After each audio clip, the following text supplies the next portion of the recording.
lá. Gente, tem calor, hein? Alô, vocês! Tudo bem, galera? Vamos lá. Depois, de falarmos aí na aula passada sobre hidrografia, temos aula sobre hidrografia. Tirar a marcação aqui do chão. Oi? O quê? Mas o chão? O chão tem. Ah, entendi. Não, mas tô brincando. Oi?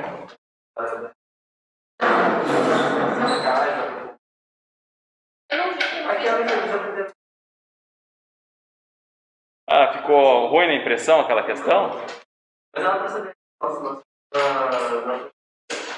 Aquele foi o único, acho que teve mais um que teve em aula ainda, né? Ali alguns ali que eu deixei, e tinha um que era sobre população, né? Assim que a gente vai começar a falar hoje.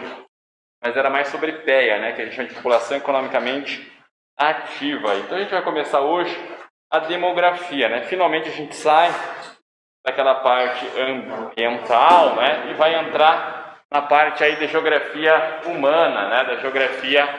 Aí a gente sai da geografia física e começa uma geografia que normalmente é mais agradável, os alunos costumam gostar mais. Mas antes eu tenho alguns conceitos importantes para sair do foco. Aqui. Vamos lá, pessoal. Para a gente falar em dinâmica da população e crescimento, a gente está entrando numa área da geografia que é a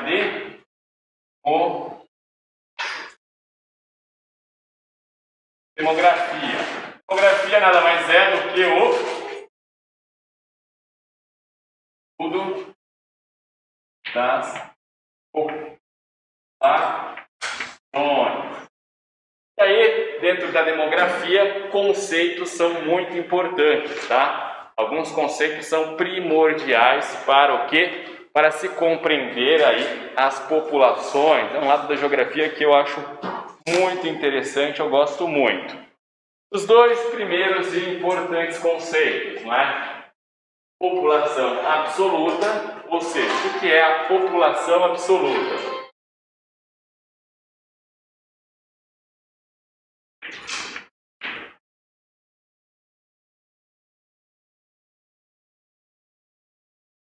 Que é a população absoluta. A população absoluta é o número total de habitantes de uma área, Então, quando eu falo de população absoluta, eu estou falando do quê? Do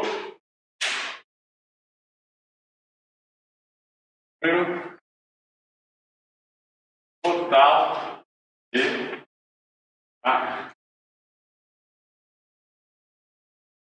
habitantes. Então, por exemplo, o Brasil, mais ou menos os últimos dados do IBGE, eu sigo o IBGE lá no Instagram, eu vejo essas publicações, 214 milhões de habitantes aqui no Brasil, ou seja, essa é a nossa população absoluta, o número total de habitantes. Então, quando um país tem uma população absoluta elevada, nós dizemos que é um país populoso, É um país populoso, um país que tem o quê? Uma elevada população absoluta, Então a gente vai definir ele aqui como o quê? País, caso seja grande esse número, país populoso.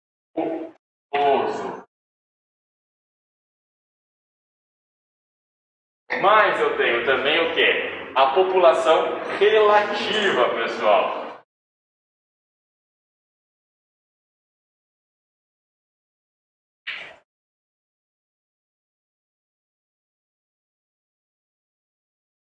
O que é a população relativa? Bem, imagine que eu queira medir essa sala. Eu posso contar quantas pessoas tem aqui dentro, mas eu posso também contar o quê? Pegar as medidas dessa sala e ver quantos alunos tem aqui por metro quadrado. Então, a população absoluta é a população por área.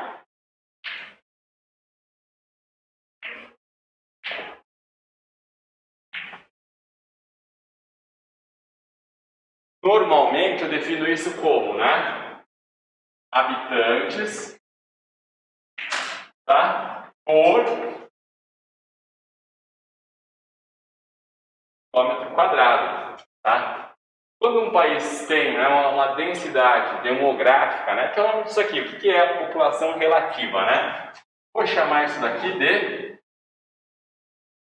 densidade, né, demográfica.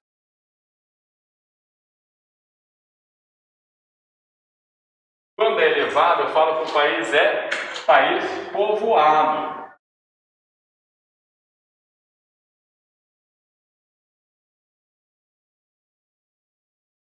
País povoado. Então, esses dois conceitos eles já são bastante importantes para compreender o estudo aí da demografia, tá? Conceito de país populoso, ou seja, um país que tem uma população absoluta elevada, um número grande de habitantes. Normalmente a gente vai de país populoso, não é? O país que vai ter aqui uma população superior ao quê? Mais de 100 milhões de habitantes.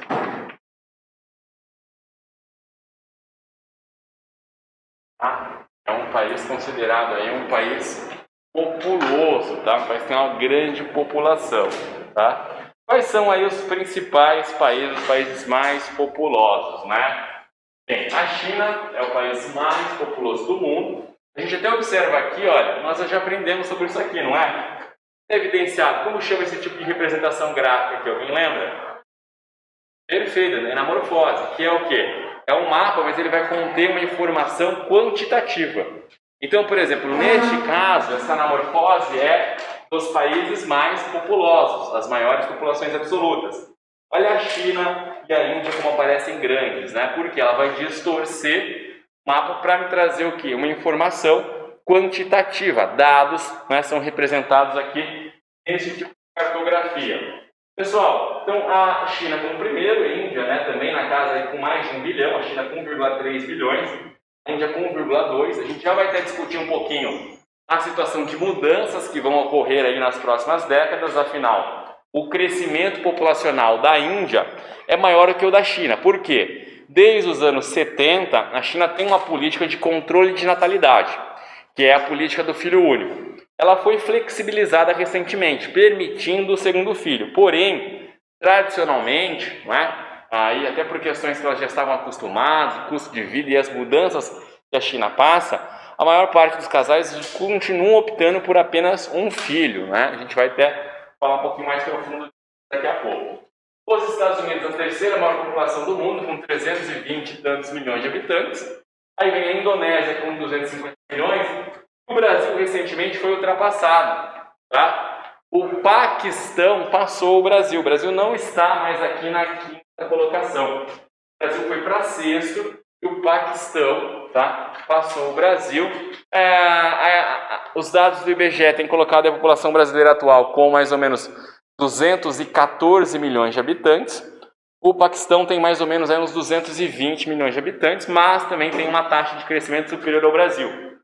O Brasil já passou, né, por um momento de transição demográfica, as famílias estão reduzindo, né, as taxas de natalidade, que é o número de nascimentos, e as taxas de fecundidade, que é a média de filhos por mulher em idade reprodutiva, estão caindo no Brasil. A gente percebe isso na sala de aula, nas gerações, né? Por exemplo, minha avó teve 8 filhos, né? Minha avó teve 8 que vingaram, por quê? Alguns morreram de mortalidade infantil, que era muito comum naquela época, né? Então, ela perdeu alguns aí na primeira infância, né? Mas os que cresceram ali, né? Que chegaram a constituir aquela, né, irmãos, chegaram aí à vida adulta, foram 8.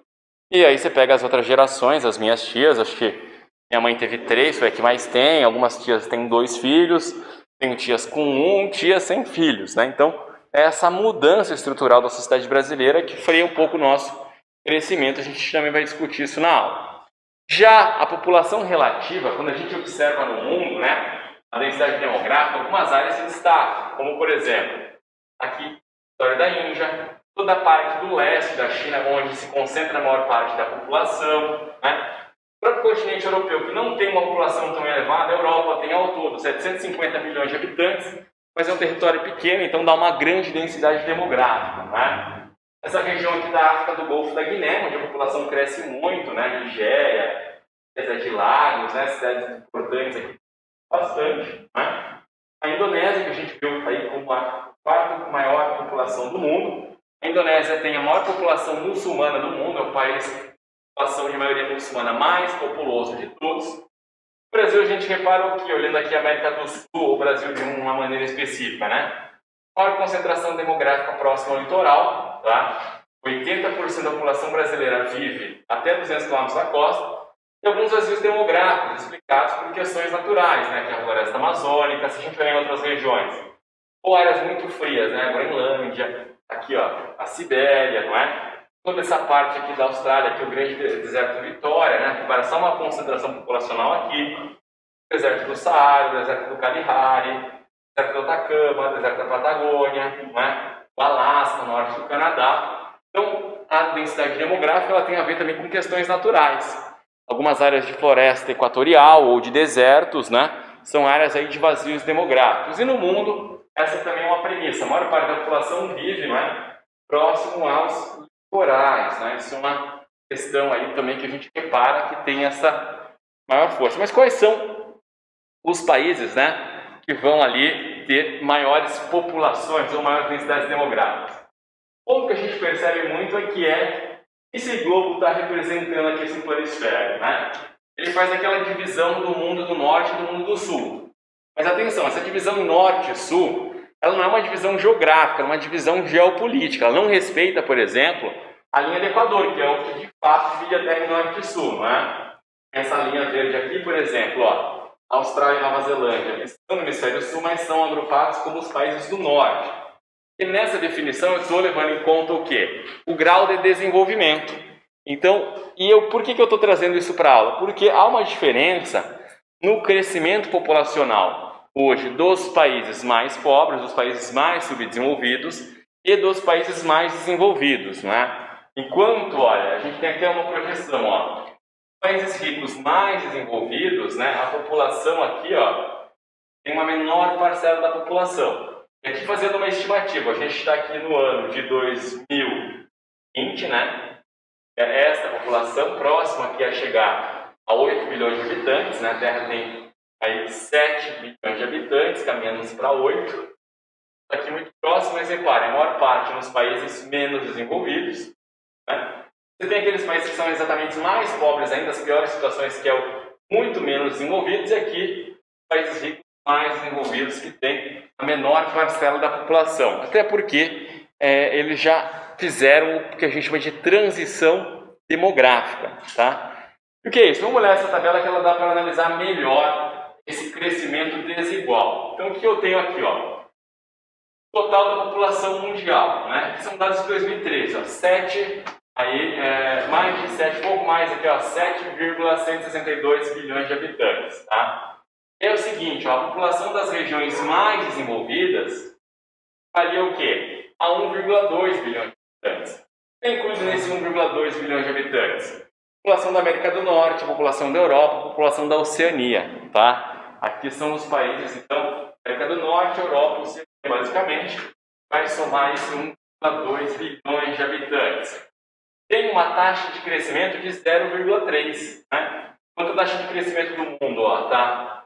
Total, está 1,1, e a expectativa de vida entre os homens é de 68 anos, das mulheres 72.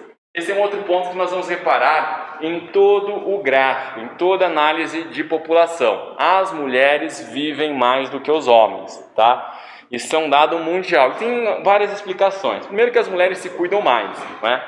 Vão mais ao médico. Se envolvem menos questões de violência, brigas, conflitos armados, né? Se envolvem em menos acidentes de trânsito, né? E tem índices menores de tabagismo e de alcoolismo. Isso acho que fica evidente no dia a dia do que a gente conhece, né? Por exemplo, é muito comum aquele cara que tem alguém na família, ou um tio, ou é seu pai, que não vai no médico nem ferrando, né? Tá tudo bem, só tem uma faca enfiada aqui no meu baço, mas tudo bem, vou fazer um chá aqui, sua tia faz um chá, não preciso de nada, né? Aquele cara tá morrendo, né? E não vai nem ferrando no médico, ou mesmo até a saúde, né? Se a gente parar para pensar, por exemplo, é muito mais comum as mulheres procurarem um ginecologista do que o homem um urologista, né? O cara ele pode ter uma verruga que está maior que o pau dele lá, sendo que ele não vai no médico. Ah, isso aqui não é nada, não. Não quer saber, né? Mas não tem esse hábito mesmo.